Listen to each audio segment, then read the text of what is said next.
रहीम। Dear students, class 11 unit number 2 physics का हम vectors and equilibrium में जो आज का हमारा टॉपिक है वो है vector addition by rectangular components.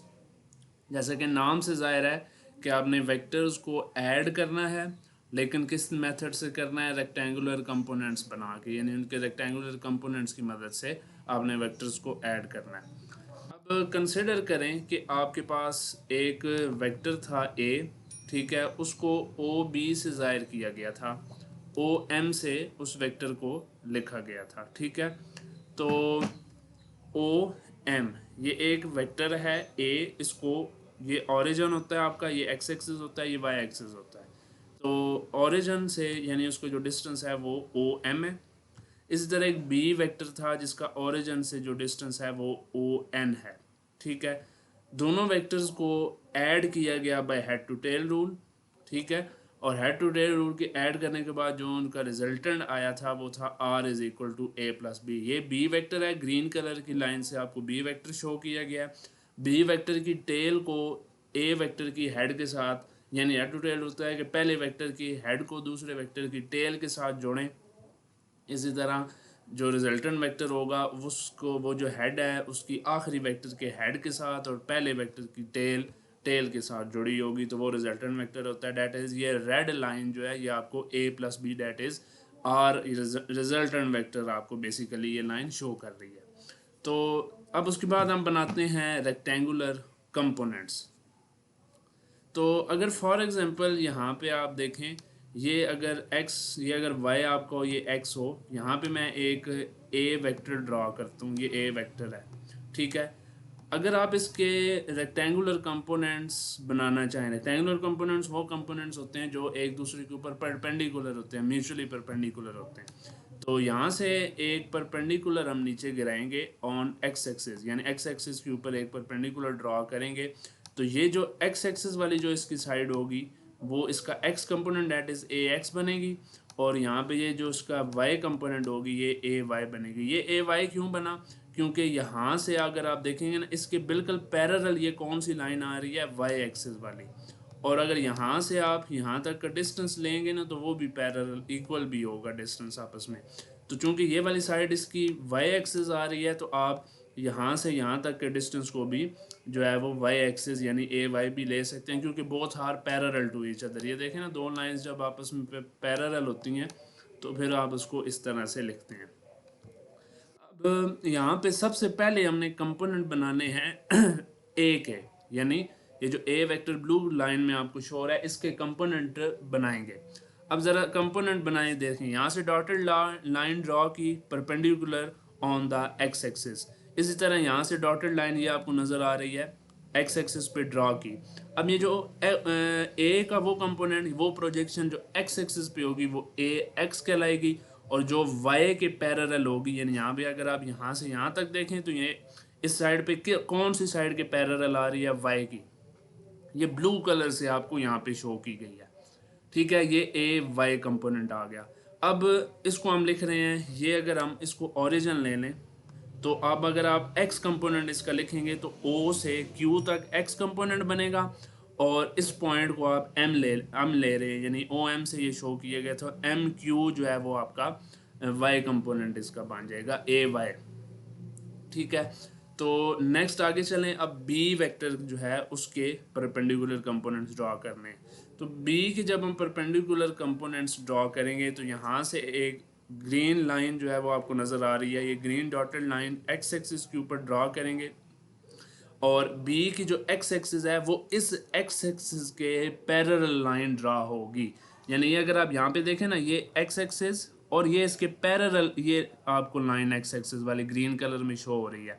तो बेसिकली यहाँ से Q से R तक का डिस्टेंस और M से S तक का डिस्टेंस आपस में इक्वल होगा, और पैरेलल भी हैं ये। अगर आप देखें ना, यहाँ से ये देखें, ये अगर ये जो ऊपर MS वाली लाइन है और ये वाली जो आपकी QR वाली लाइन है, ये दोनों एक दूसरे के पैरेलल भी हैं और इक्वल भी हैं, यानी M से S तक का डिस्टेंस और Q से R तक का डिस्टेंस आपस में बराबर है।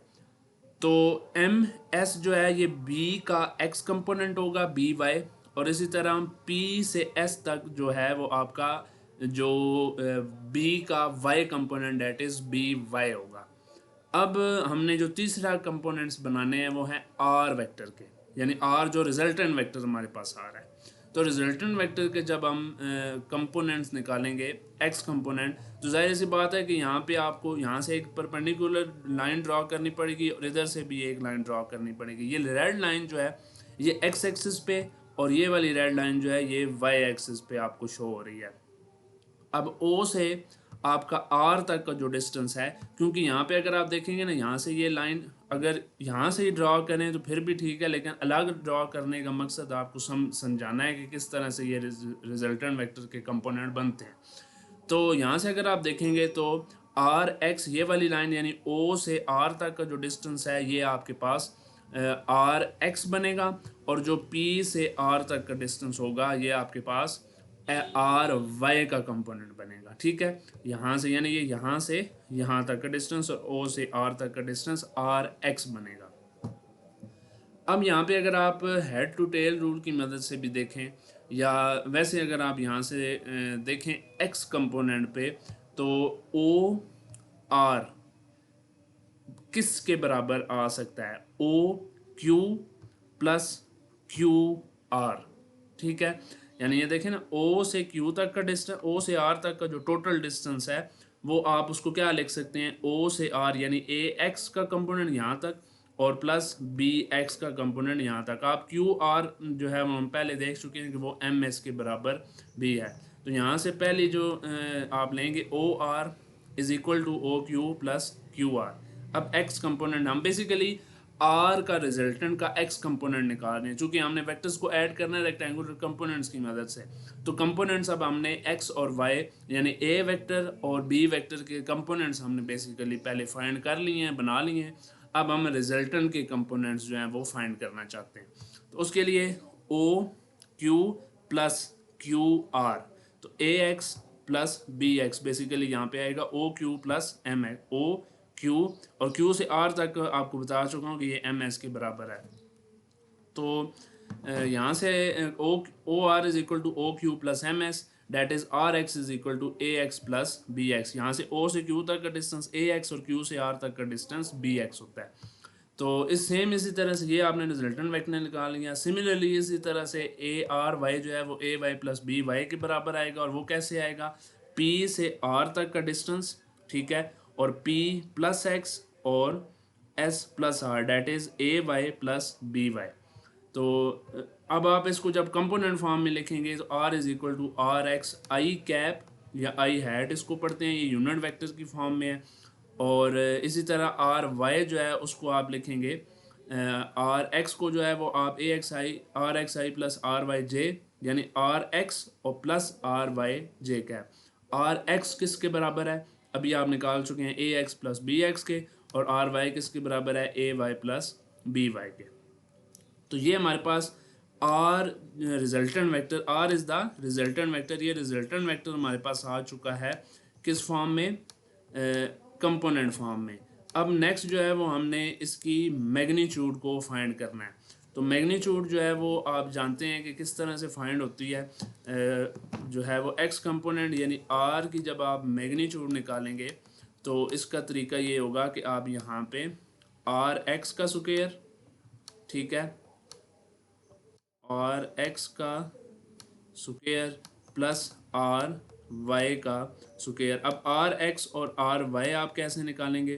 ठीक है, ये तो आप हम पीछे देख चुके हैं कि ये जो आर एक्स है वो ए एक्स प्लस बी एक्स से निकलेगा, और जो आर वाई है वो जो है वो ए वाई प्लस बी वाई से निकलेगा। तो यहाँ पे ये जो मैग्नीट्यूड है ये कुछ यूँ हो जाएगी।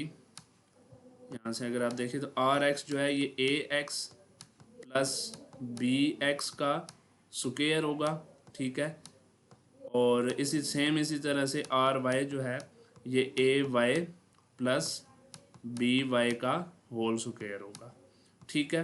तो ये इसकी मैग्नीट्यूड आएगी। अब जो डायरेक्शन है थीटा की डायरेक्शन जो है वो यहाँ से मेजर करने का तरीका ये होता है कि theta is equal to tan inverse R Y को आप ऊपर रखें, यानी y कंपोनेंट को आप ऊपर रखेंगे और जो x कंपोनेंट है उसको नीचे रखेंगे। तो सिमिलरली यहाँ से आपका जो वैल्यू है वो भी निकल आएगी, that is tan inverse theta is equal to tan inverse R Y by R X. अब आर वाई की वैल्यू यहाँ से आप देख सकते हैं A Y plus B Y, और यानी R A Y plus B Y, और इसी तरह आर एक्स की वैल्यू जो है वो ए एक्स प्लस बी एक्स हो जाएगी। और पीछे जो है वो आपका सेम इसी तरह से tan inverse theta is equal to इन सारी वैल्यूज़ का आपने कैलकुलेटर पे फिर tan इनवर्स लेना होता है।